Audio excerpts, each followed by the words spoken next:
বিদ্যালয়ত নাবালিকা ছাত্ৰীৰ সৈতে যৌন উৎপীড়নৰ অভিযোগ। শিক্ষা খণ্ডৰ অধীনস্থ 322 নং তেঁতুলতলা চান্দৰডিঙা প্ৰাথমিক বিদ্যালয়ত সংঘটিত হৈছে জঘন্য ঘটনা। বিদ্যালয়খনৰ প্ৰধান শিক্ষয়িত্ৰী সামিয়া আনোৱাৰ হুছেইনৰ বিৰুদ্ধে দুগৰাকী নাবালিকা ছাত্ৰীৰ সৈতে যৌন উৎপীড়ন কৰাৰ অভিযোগ উত্থাপন হৈছে। জানিব পৰা মতে প্ৰধান শিক্ষয়িত্ৰীগৰাকী বিদ্যালয়ত নিয়মীয়াকৈ উপস্থিত নথকাৰ সুযোগ লৈ তেওঁৰ স্বামী আনোৱাৰ হুছেইনে অকৃতজ্ঞতাশীলভাৱে বিদ্যালয়খনলৈ অহা যোৱা কৰিছিল। অভিযোগকাৰী কৈছে এই সময়ছোৱাত দুগৰাকী নাবালিকা ছাত্ৰীৰ সৈতে অশালীন আচৰণ কৰাৰ লগতে তেওঁলোকক বিভিন্ন ধৰণৰ ভয় ভাবুকি প্ৰদান কৰিছে। ঘটনাৰ পিছত ছাত্ৰীক দুগৰাকীয়ে বিদ্যালয়লৈ যোৱা বন্ধ কৰাত বিষয়টো পোহৰলৈ অহা বুলি জানিব পৰা গৈছে। এই অভিযোগক কেন্দ্ৰ কৰি স্থানীয় ৰাইজ আৰু অভিভাৱকৰ মাজত তীব্ৰ প্ৰতিক্ৰিয়াৰ সৃষ্টি হৈছে। বিদ্যালয়ৰ সুৰক্ষিত স্থানত কোনো অকৃতজ্ঞতাশীল ব্যক্তিয়ে যাতে প্ৰৱেশ কৰিব নোৱাৰে তাৰ বাবে কঠোৰ ব্যৱস্থা গ্ৰহণৰ দাবী জনাইছে অভিভাৱকসকলে। ইফালে প্ৰধান শিক্ষয়িত্ৰীগৰাকী বিদ্যালয়ত অনুপস্থিত থকাৰ সময়ত তেওঁৰ স্বামী কেনেকৈ বিদ্যালয়ত নিয়মীয়াকৈ অহা যোৱা কৰিছিল সেই বিষয়টো প্ৰশ্ন উত্থাপন হৈছে। সমগ্ৰ ঘটনা উচিত তদন্ত কৰি অভিযুক্তৰ বিৰুদ্ধে আইনী ব্যৱস্থা গ্ৰহণৰ লগতে নাবালিকা ছাত্ৰী দুগৰাকীৰ সুৰক্ষা নিশ্চিত কৰাৰ দাবী উত্থাপন কৰিছে স্থানীয় ৰাইজে।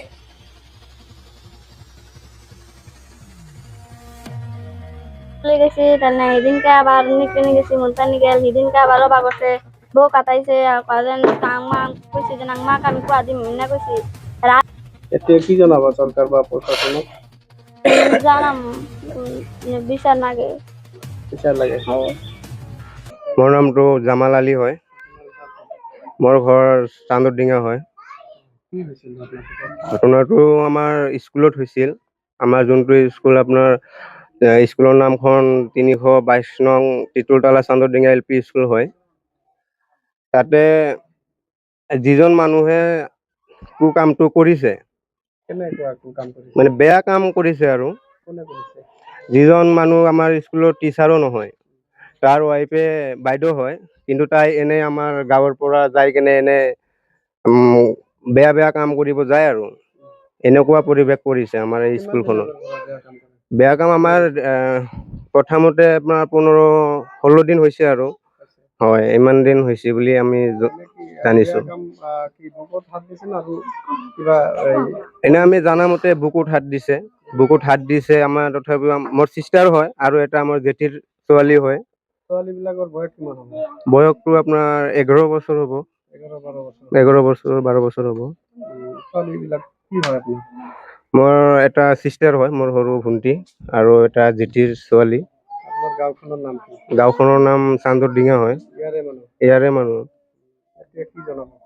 এতিয়া জনাম আৰু যি কামটো হৈছে আৰু এইখিনি আমাৰ CM ছাৰক আহ্বান জনাওঁ যাতে বিচাৰটো ভালদৰে কৰে আৰু ঘটনাটো চান্দরডিঙ্গা LP স্কুল 22 নং চান্দরডিঙ্গা তে ঘটনা মানে পোলাপানগুলা স্কুলে যায় আইসে খালি আমার 2 দিন কইলো যে এরকম কথা এই আনার যে আঙ্গের বুকুত হাত দেয় কে হাত দেয় কে আনার কিন্তু মাস্টার না আনার আমার ভাগিন হয় তে 2 দিন পরে আমি শুনলাম ঠিক আছে আমি মাস্টারকে জানাই বাইদুক জানাই বাইদুল আর জামাই ওই বাইদু বাড়ির হাতে স্কুলটা তো ওই প্রতিদিন ওই বই জামাই হেদে হাঁটায় বাইদু জামাই হেদে হাঁটায় তা পড়ায় আমরা 2 দিন কইছি না ও তো মাস্টার না তো আমরা কিসের নিকে দেহাড়ান দেহাড়ানোর পরে এবার বলে পোলা মানে হাত দিছে ধরে হাইরা কয় যে এরকম দুধ